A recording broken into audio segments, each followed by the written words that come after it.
On 15th of this month, January, Ugandans are going to have their general election. And Ugandans are now with only two options, whether Uganda are going to retain dictator Museveni on power, or they are going now to select the new fresh blood in system, that is Bobi Wine. Bobi Wine had a new year message, and that new year message, according to me, it really rattled Yoweri Kaguta Museveni. Bobi Wine begins his message by just acknowledging those heroes who has lost their life in previous year 2025. And to the shock of many, Bobi Wine remembered the late Raila Amolo Odinga as the one patriot who initiated the spirit of resilience and fight for the good governance in East Africa. Just listen to Bobi Wine. In East Africa, we lost Raila Odinga. Odinga, that great man, will always remain an immortal symbol of African resistance to oppression.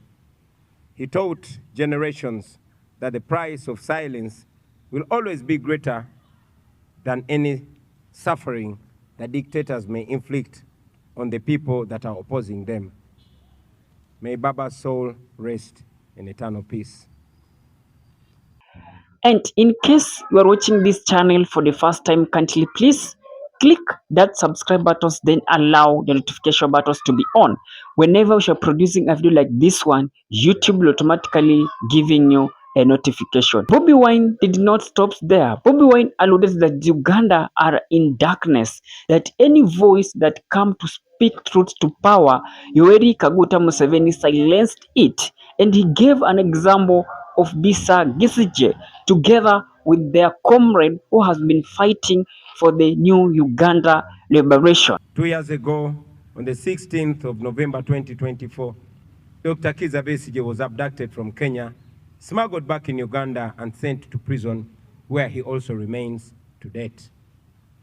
On Monday this week, a judge of the High Court rewrote the law when he denied Besigye bail on grounds that Besigye must first tell court whether he is guilty or not guilty.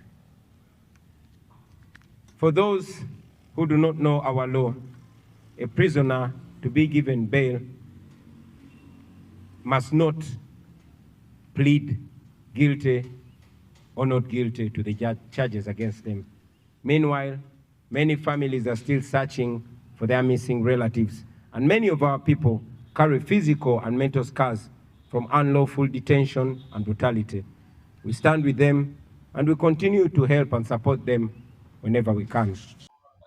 And Bobi Wine exposed on how Uganda was dealt with those youths who tried to march to State House. He said some were sodomized, some were raped, some were tortured, and some are still in prison to date. In July, our young people mobilized themselves to march against the shocking corruption at Parliament presided over by Speaker Anita Among. Regime security officers responded by arresting, torturing, raping, and sodomizing the young people in police custody. Many were charged with being public nuisances, and they were sent to prison. State institutions like the police, the military, and the Electoral Commission itself, which should protect the Constitution and the people, they choose instead to serve the interests of the regime. And instead of upholding the law fairly, they chose to selectively apply it against the people that are asking for a better country. We condemn in the strongest terms possible any attempt by those institutions to abandon their legal mandates and to hide behind guidelines or directives that are outside the law. No individual and no institution has the authority to override our Constitution. When the Electoral Commission, the police, or any other institution issues guidelines that contradict the law, we must then firmly reject them because those guidelines are illegal and they must be treated as such. And Bobi Wine proceeds that Ugandans are not poor. But their problem is one, that is bad leadership. Not just bad leadership, but a leadership that does not even listen to common mwananchi in that country. Uganda is rich in people and resources, and yet millions of its citizens live in total poverty. This is not because they lack capacity to transform their lives, no, but it's because they have lacked accountable leadership for so long a time. Last year, we continued to suffer under the regime that has already spent 40 years suppressing our right to exist as dignified human beings in our country. They are concentrating power and wealth in the hands of a very few people. Elections remain neither free nor fair. Corruption and abuse of office are going on and they're unpunished. And yet those who dare to expose them have paid a very heavy price. And as we all remaining with 2 weeks for Ugandans to decide, we have things that has been going on in Uganda. Museveni has not given Bobi Wine any chance to have his peaceful campaign. Any place that Bobi Wine is planning to go to campaign there, he faced blockage, and I've been talking about that in this channel.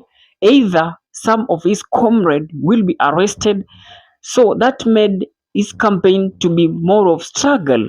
And he said that even though the campaign was struggle, but the people buy that idea, and the people are ready now, resilient to get out of Museveni in power. Just listen. We are in the last 2 weeks of our presidential campaign. So far, we have faced the ongoing brutality and the interference from the regime. We have been intimidated, we've been tear gassed, we've been pepper sprayed and beaten. Our supporters are attacked and killed. The injustices go on. We are blocked from towns. We are blocked from using the main roads. We are being blocked from campaigning in some districts. And the injustices are countless. And yet everywhere we've gone, the reception from the people has been overwhelmingly positive. Millions of Ugandans have turned out to welcome us and to assert their readiness to reclaim their country and to start a new Uganda. One of our greatest achievements during the ongoing campaigns has been the reawakening of our people across the country. From Chisoro to Koboko, from Busia to Kabong, Ugandans have stood to reclaim ownership of their country and their future.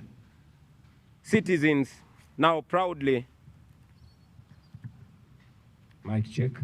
Citizens are now proudly and defiantly raising the national flag as a symbol of resistance, a symbol of a nation that belongs to all that live in it.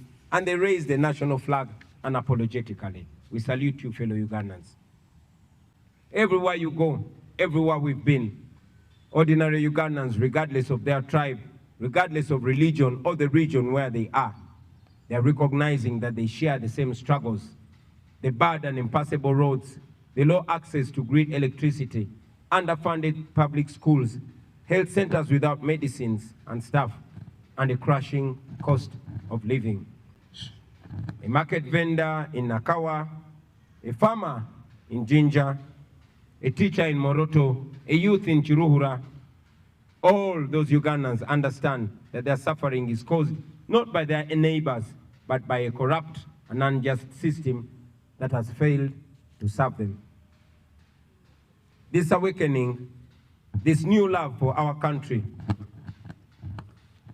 and this new love for one another is an achievement that we take so much pride in this campaign so far.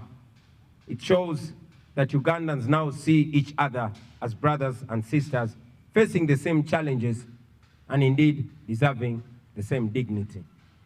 Throughout this campaign, we have not only exposed the failures of the current regime, but we also continue to explain in simple and clear terms what a new Uganda will look like under the NUP government, truly elected by the people of Uganda.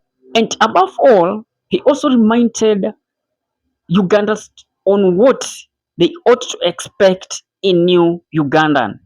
He said that a new Ugandan is a Uganda where each and every citizen will feel that I'm in my country, not like what we are witnessing in Uganda, that we have only certain communities or rather certain families that has enjoyed power since Ugandan, let me say, got their independence. Let's listen to Bobi when reminding Ugandans about the new Ugandans that he ought to bring to them. Just listen.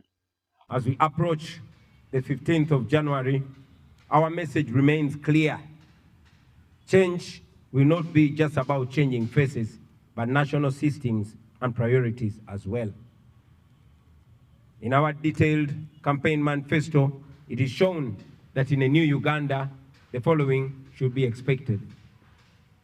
We should expect an end to human rights violations and a return to constitutionalism in its purest form.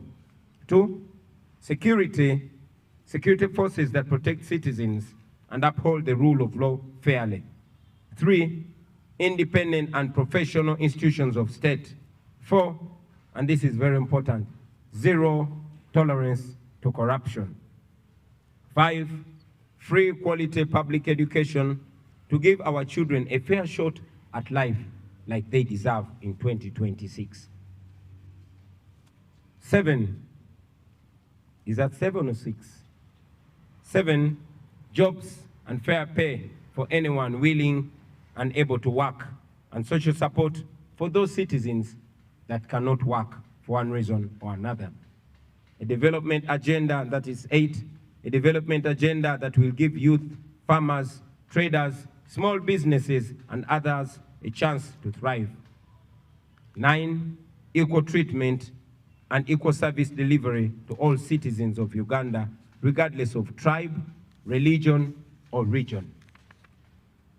Those are the standards by which we invite Ugandans to hold ours and other future governments accountable. They are the core of a new Uganda. And to that, guys, Bobi Wine talked about more things that let me just brush you through about them. Bobi Wine is clear, appealing to Ugandans youth that this is the time for you to make the change. Even though the electoral system might decide to overchange his election, but let their voices be heard. Let the voices of Uganda now be heard. And even though they will not manage to kick Museveni out in power in 2026 January, they still have more chance that will ensure that Uganda is a free nation. Now to the young people of Uganda, those in the ghettos, those in the towns, those in villages, markets, schools, universities, those on border stages, those in the diaspora and everywhere else where you may be, you remain the heartbeat of the struggle, dear young people. Like I've said many times, an awakened generation that refuses to be bought, that refuses to be silenced or divided can never be defeated. In 2026, you must remain disciplined. Please maintain your discipline. And please remain united and committed to the non-violent struggle, even when provoked. But again, while we promote non-violent struggle, you must also not take comfort in ignorance, but instead, you must take comfort in your right to self-defense, because there's no dignity in taking an unfair beating lying down if one can fight back. In any case, Article 3 of our Constitution grants you the unconditional immunity for any action you may take in defense of the Constitution. Election in Uganda is due. And I normally ask this question in every of my video as I conclude it.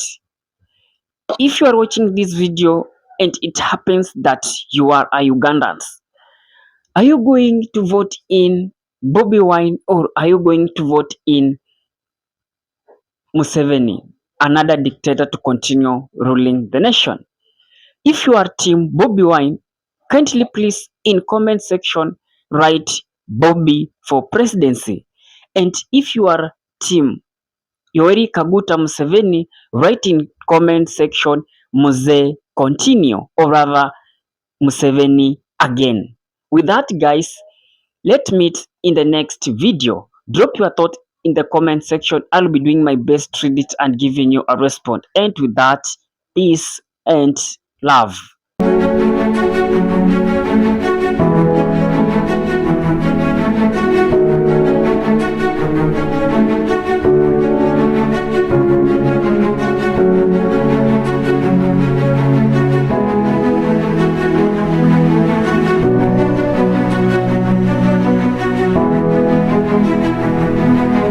And with that, guys, thank you for choosing Kenya Political Brief as your primary news platform, more so on politics.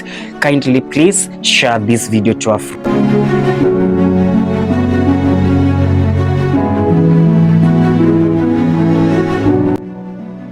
If politics is your passion, this is the place you really wish to be. Kindly subscribe. Bye bye.